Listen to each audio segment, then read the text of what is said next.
Assalamualaikum. Selamat pagi anak-anak. Pada kesempatan kali ini kita akan belajar tentang materi kelas 5, tema 2, udara bersih bagi kesehatan, subtema 2, pentingnya udara bersih bagi pernafasan, pembelajaran kelima. Tujuan pembelajaran pada hari ini yang pertama yaitu melalui membaca teks tentang penyakit pernafasan, peserta didik dapat menganalisis informasi terkait pertanyaan apa, siapa, di mana, kapan, mengapa, dan bagaimana dari teks bacaan dengan tepat. Tujuan yang kedua yaitu melalui pengamatan video penyakit yang menyerang organ pernafasan, peserta didik dapat menganalisis berbagai penyakit yang berhubungan dengan organ pernafasan pada manusia dengan benar. Tujuan pembelajaran yang ketiga melalui pengamatan gambar dan video tari-tarian daerah, peserta didik dapat menganalisis properti-properti yang digunakan pada tari daerah tersebut dengan benar. Materi pembelajaran pada hari ini yang pertama yaitu penyakit pada sistem pernafasan manusia, menulis informasi dengan menggunakan kata tanya 5W1H, dan gerakan tari daerah menggunakan properti. Mari kita pelajari. Nah, tahukah kalian mengapa kita sekarang belajarnya di rumah? Ada yang tahu? Mengapa ya? Ya, betul. Karena sekarang sedang ada virus COVID-19. Virus COVID-19 adalah salah satu penyakit yang menyerang sistem pernapasan. Tahukah kalian bagaimana virus COVID-19 dapat menyebar? Ya, virus COVID-19 dapat menyebar melalui udara dan lain sebagainya. Nah, ini ada teks tentang penyakit pada sistem pernapasan. Mari kita cermati teks berikut. Teks ini juga sudah ada dalam bahan ajar yang linknya akan Ibu sematkan di deskripsi YouTube di bawah. Baik, ini ada penyakit emfisema, asma, kanker paru-paru, TBC, dan lain sebagainya. Nah, setelah kalian mencermati teks tentang penyakit pada sistem pernafasan di atas, kita dapat membuat pertanyaan-pertanyaan dan jawaban. Nah, tuliskan dalam tabel seperti contoh berikut. Misalnya kata tanya apa? Pertanyaannya dapat kita buat dengan apa penyebab penyakit emfisema? Nah, pertanyaan siapa? Siapa yang beresiko besar terkena penyakit paru-paru? Kemudian, di mana? Di mana terjadinya infeksi pada penderita penyakit bronkitis? Dan bagaimana? Pertanyaan bagaimana dapat kita buat dengan bagaimana kondisi paru-paru pada penyakit TBC? Kemudian mengapa? Misalnya, mengapa penderita TBC bernafas dengan terengah-engah? Nah, itu tadi contoh pertanyaan yang menggunakan kata tanya apa, siapa, di mana, bagaimana, dan mengapa. Nah, setelah membaca teks di atas, kita dapat menganalisis apa saja penyakit yang menyerang organ pernapasan manusia. Nah, analisislah mengenai penyebab dan gejalanya. Tuliskan hasil analisis yang kalian peroleh dalam bentuk bagan atau peta pikiran di kertas AVS atau di buku gambar untuk yang luring, dan untuk yang daring bisa langsung membuat seperti ini atau mengisi seperti ini pada LKPD yang linknya nanti akan Guru sematkan di deskripsi. Nah, kalian dapat membuat peta pikiran seperti ini, penyakitnya apa, kemudian gejalanya apa, lalu penyebabnya apa. Nah, dibuat peta pikiran seperti ini. Nah, menuliskan daftar pertanyaan berdasarkan informasi teks. Untuk menuliskan informasi suatu teks, kita dapat mengajukan beberapa pertanyaan yang jawabannya itu ada pada teks. Nah, coba kita perhatikan paragraf berikut ini tentang penyakit bronkitis. Nah, bronkitis adalah penyakit peradangan pada bronkus atau saluran yang mengalirkan udara ke paru-paru.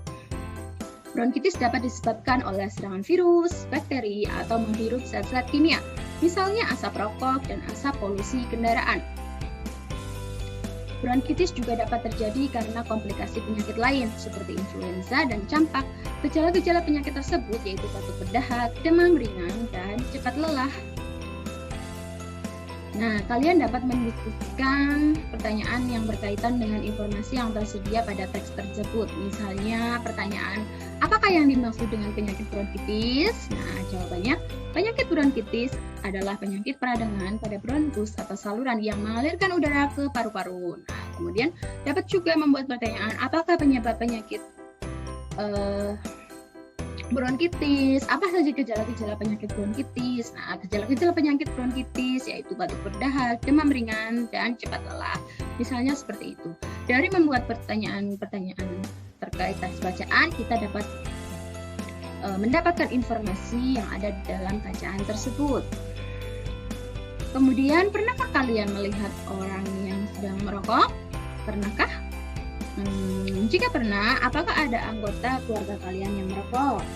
Nah, tahukah kalian apakah pengaruh rokok bagi kesehatan tubuh? Apakah rokok berpengaruh terhadap kesehatan sistem pernafasan? Kira-kira berpengaruh tidak ya? Nah, mari kita cermati video berikut ini. Kita semua kenal dengan yang namanya rokok, dan bagaimana semua orang berkata bahwa merokok merupakan aktivitas yang tidak sehat. Tapi sebenarnya bagaimana sih rokok mempengaruhi badan kita?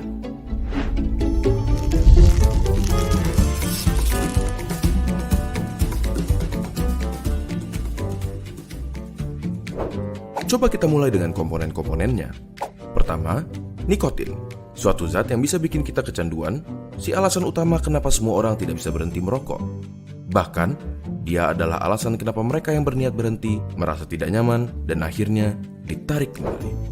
Selain nikotin, ada sekitar 7.000 bahan kimia lainnya yang terlibat dalam proses membakar satu batang rokok, di mana diantaranya ada beberapa yang akan menjadi aktif dan dapat merusak badan kita. Terlebih lagi, terdapat lebih dari 60 bahan kimia diantaranya yang diketahui dapat menyebabkan kanker. Dari sini, kita dapat mengambil kesimpulan bahwa merokok dapat merusak berbagai macam organ tubuh kita dan secara umum menurunkan kondisi kesehatan. Komponen berikutnya adalah tar, suatu nama yang diberikan untuk partikel-partikel yang tergantung di dalam rokok. Partikel-partikel ini berisi zat-zat yang dapat menyebabkan kanker seperti karsinogen. Contohnya adalah metal seperti arsenik, kadmium, dan lain-lainnya. Tar itu lengket dan berwarna coklat. Dan apakah kalian pernah berpikir kenapa gigi dan kuku perokok menjadi kuning? Yap, itu adalah tar yang dapat juga mengotori paru-paru dan memberikannya penampilan yang sama. Zat yang berbahaya berikutnya adalah karbon monoksida, suatu gas yang dalam jumlah banyak dapat berakibat fatal karena menggantikan oksigen yang seharusnya tersirkulasi di darah. Gampangnya seperti ini. Di darah terdapat sel darah merah, dan di sel darah merah terdapat hemoglobin. Pada mereka yang tidak merokok, oksigen mengikat ke hemoglobin dan diantar ke seluruh tubuh. Tetapi, karbon monoksida dapat meningkatkan dirinya ke hemoglobin lebih mudah dari oksigen, dan akhirnya menggantikan oksigen. Kalian mungkin berpikir, ya sudahlah, apa masalahnya oksigen diganti karbon monoksida? Sangat bermasalah. Karbon monoksida membuat darah semakin kental, dan pada aktivitas seperti berlari yang membutuhkan banyak suplai oksigen, organ-organ penting seperti jantung, otak, dan lain-lain jadi kebagian sedikit sekali oksigen dan dapat berakibat fatal. Selain itu, di dalam rokok terdapat sesuatu yang bernama hidrogen cyanida. Paru-paru kita biasanya mempunyai rambut-rambut kecil bernama silia yang membantu membuang zat-zat asing yang memasuki saluran pernafasan. Hidrogen cyanida menghalangi tubuh kita dalam melakukan proses tersebut dan membiarkan bahan-bahan kimia seperti hidrokarbon, nitrous oxide, organic acid, dan lain-lainnya yang ada di dalam rokok berkumpul di dalam paru-paru dan merusaknya. Tetapi, di balik kenyataan bahwa merokok merusak paru-paru, jantung, pembuluh darah, bahkan otak sampai dapat menyebabkan stroke, ada fakta menarik yang tidak semua orang tahu.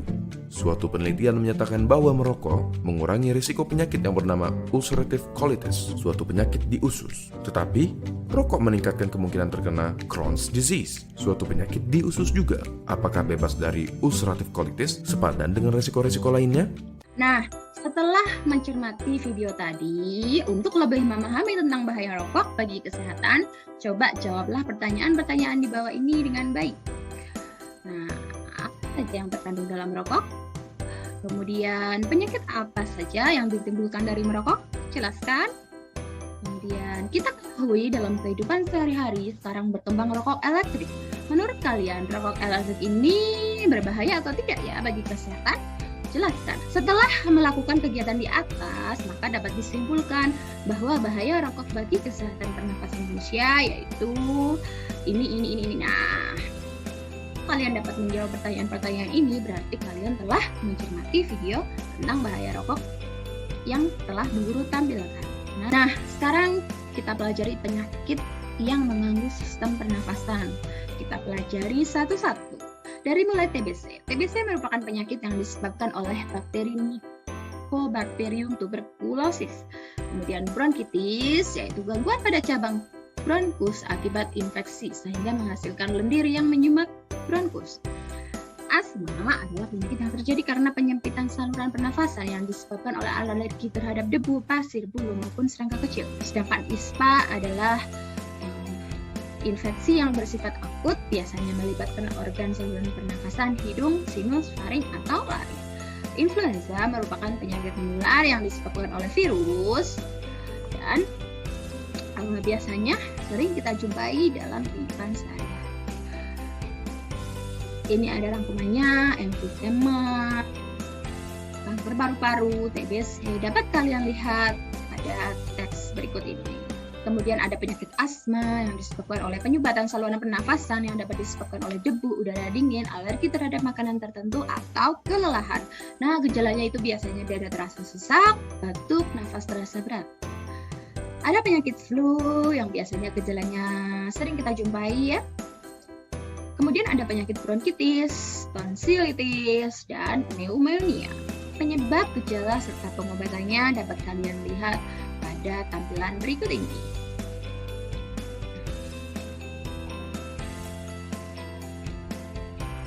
Nah, kira-kira kegiatan apa saja kah yang dapat kita lakukan untuk mencegah penyakit pernafasan?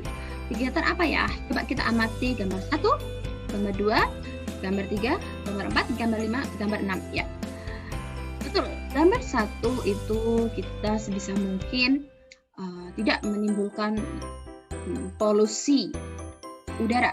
Nah, sebisa mungkin kita menghindari kendaraan-kendaraan yang dapat menimbulkan polusi. Kita bisa berjalan kaki maupun bersepeda untuk menghindari polusi udara.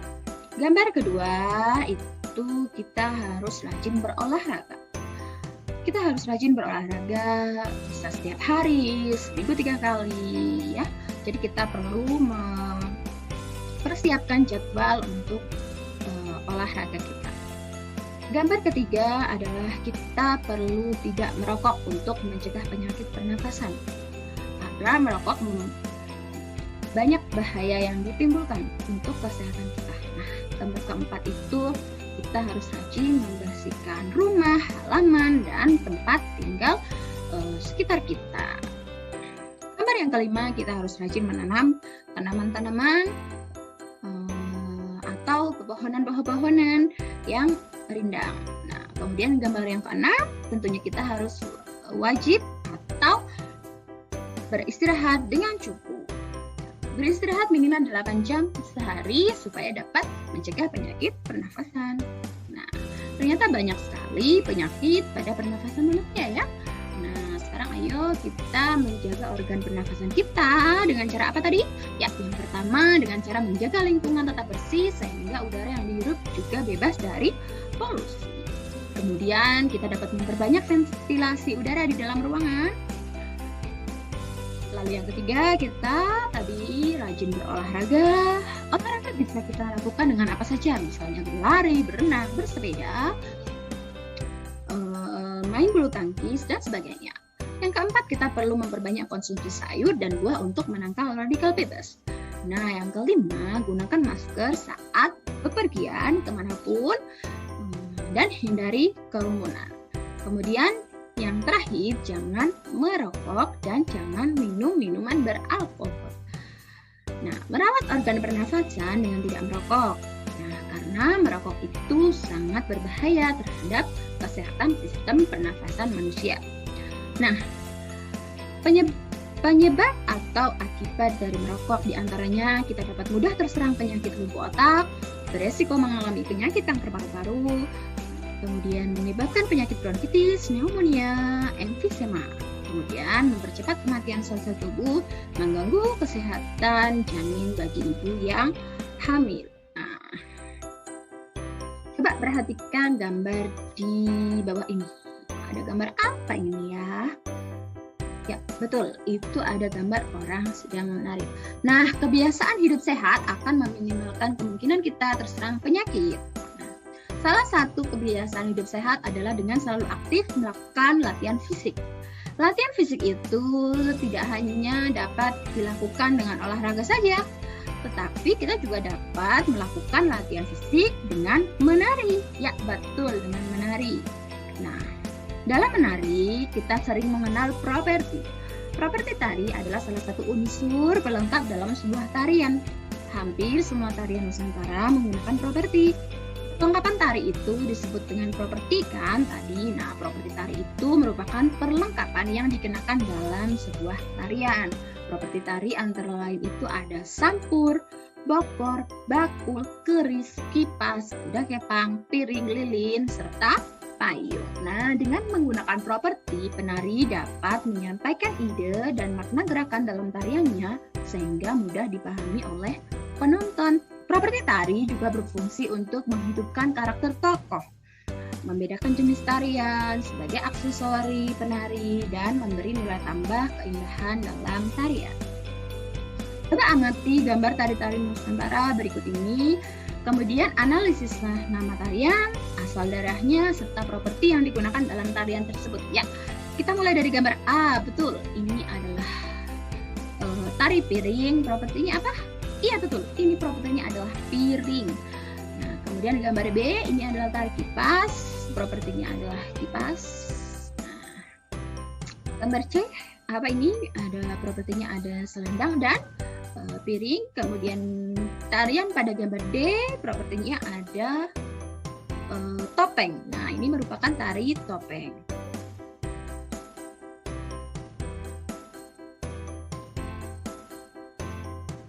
Nah, pada gambar E itu adalah tari payung, propertinya adalah payung. Gambar F, apa itu kira-kira? Ya, betul, itu adalah tari kuda lumping, propertinya adalah kuda lumping. Nah, gambar G itu ada properti apa? Betul, itu properti dalam tari yang disebut sapu tangan. Dan pada gambar H, itu adalah tari dari Kalimantan yang propertinya adalah rangkaian bunga. Nah, menemukan informasi dalam bacaan dapat kita lakukan dengan membaca dengan seksama karena akan melatih keterampilan kita dalam membaca dan menemukan informasi secara tepat. Nah, informasi yang telah kita temukan dapat kita sajikan pula dalam bentuk peta pikiran. Nah, kemudian menjelaskan informasi berdasarkan teks, kita dapat mengingat-ingat kembali dengan cara yang pertama membaca teks dengan seksama, yang kedua buatlah pertanyaan dengan menggunakan kata tanya apa, di mana, kapan, siapa, mengapa, dan bagaimana, kemudian bisa kita jawab. Nah, lalu dapat juga kita tuliskan dalam bentuk tabel. Dari kegiatan-kegiatan di atas kita dapat mendapatkan informasi dari sebuah teks bacaan. Ya, berikut materi yang dapat Ibu sampaikan pada pertemuan kali ini. Untuk lebih menambah pemahaman kalian, silahkan klik link bahan ajar LKPD pada deskripsi YouTube di bawah ini. Nah, sekian materi pembelajaran dari Ibu. Sampai jumpa pada video pembelajaran berikutnya. Assalamualaikum warahmatullahi wabarakatuh.